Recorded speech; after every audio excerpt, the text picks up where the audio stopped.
Ladies and gentlemen, let me introduce myself. My name is Rosa Mery Christinove. I am from Universitas Negeri Semarang. And this opportunity, I will present about my paper.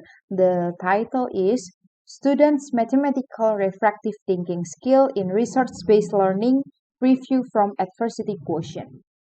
The first one is Introduction. Mathematics is one of the subjects that can exist since elementary education and can form a systematic, logical, and critical way of thinking. But in reality, there are still students who have difficulty in building a way of thinking. Students usually rely only on the teacher's explanation, so they have not been able to build a way of thinking from themselves. In line with Sofian, who states that through teaching, teachers can form a concept of the way of thinking of each student, while of the way of the thinking that is currently required by students in high level of thinking. Learning in the classroom requires a high-level thinking learning model that must be developed from Kemendikbud 2018. This is important to train students in improving the thought process and intelligence in the face of emerging difficulties. Two dimensions of high-level thinking are reflective thinking and critical thinking. Both of them are considered with crucial element in mathematical learning and inseparable. What are they? Key factors for designing learning experience that can facilitate students with professional practical skill. The link between reflective thinking and critical thinking is illustrated by Downey as refractive. A thought process that can be reviewed also through one aspect of psychology, namely adversity quotient. One of the learning models that use and select learning resources according to needs is the research-based learning. And the method, the data to be reviewed in this article is identified using the systematic literature review, and through systematic literature review can be done by reviewing and identifying journal in details and systematically by asking a few questions. The first one is, what are the indicators of mathematical refractive thinking? The second one is, what are the characteristics of adversity quotient? And the third one is, how is the syntax of the research-based learning? Next is result and discussion. The first one is refractive thinking. Refractive thinking can be defined as a reflective thought process leading to critical thinking to produce a trigger. In the case, the refractive thought process is illustrated like a light refraction, even by Downey, like that picture. The light that comes like a reflection then hits the medium as critical thinking and ultimately produces refraction. So it can be concluded that refractive thinking that results in a decision is characterized by reflective thinking, which is then continued by critical thinking.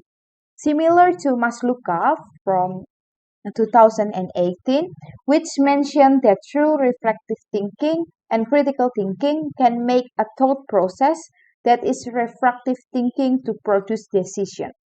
So, refractive thinking can be defined as a thought process that is done by compiling the available information, then continue with an active reasoning process to show the relationship of problem with previous knowledge until it obtains a conclusion. And similar to Fatoni from 2021, who obtained the result that the refractive thought process of students from two subjects in solving mathematical problems, the best solution is obtained that the thought process of the subject follow the flow of refractive thinking process. And this is the table of stage of refractive thinking. The table shows that there are three stages of refractive thinking, namely identified problem, strategic, and evaluation. In each stage, there can be marked with an indicator to be able to explain the sign in each stage. At the identified problem stage, it can be marked with student indicators that can collect, interpret, and connect information from the problems. And the second stage is strategic stage, marked by students who can apply for several alternative solutions, implement strategies that have been designed before, perform proof to check answer, and determine answers that are in accordance with the evidence done.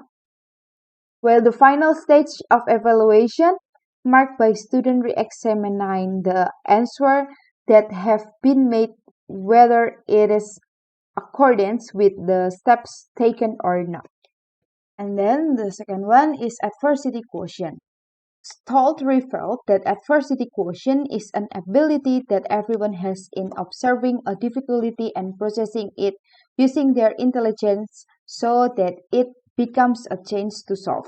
Adversity quotient is distinguished into three types, namely quitters, campers, and climbers.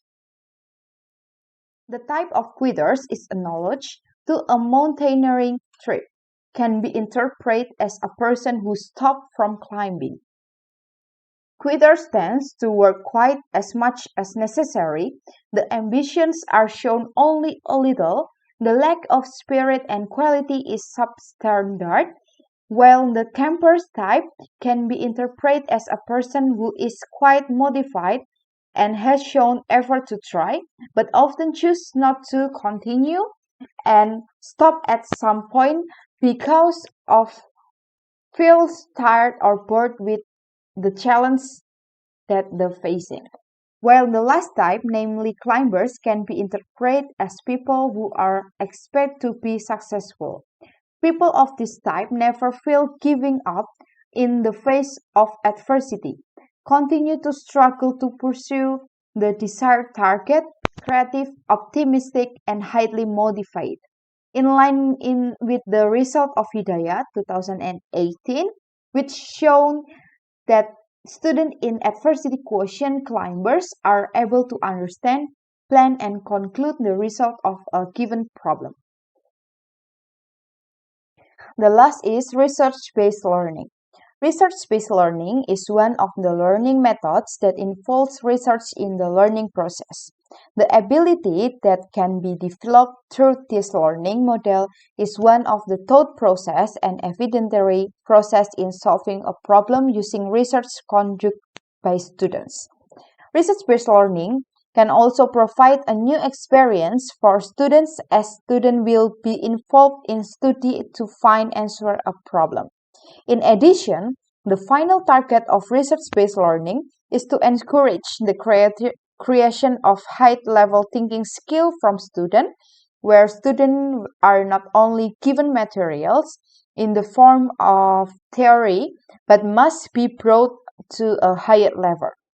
The higher level in it is in terms of creating or communication.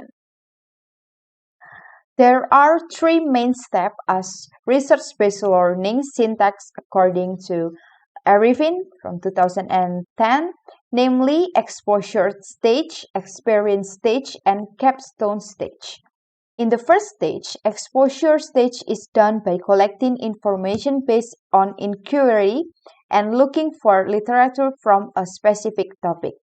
Then the experience stage is done by identifying and formulating problems based on literature that has been obtained and experience of experimentation. And the final stage of the capstone stage can be done by covering a plan or idea in providing solution to a problem. So the conclusion are reflective thinking is a high-level thought process that includes reflective thinking and critical thinking to obtain a decision. There are three stages, namely identified problem, strategic, and evaluation. And adversity quotient is divided into three levels, namely climbers is a person who can solve problems despite being under pressure. Camper is a person who does not want to make decisions that have a high risk, and quitter is a quick give up or even despair in solving problems. And research-based learning is a model that involves research and can provide a new experience for students to solve a problem. There are three main syntax in research-based learning, namely exposure stage, experience stage, and capstone stage. So, this is the end of my presentation. Thank you very much for your attention.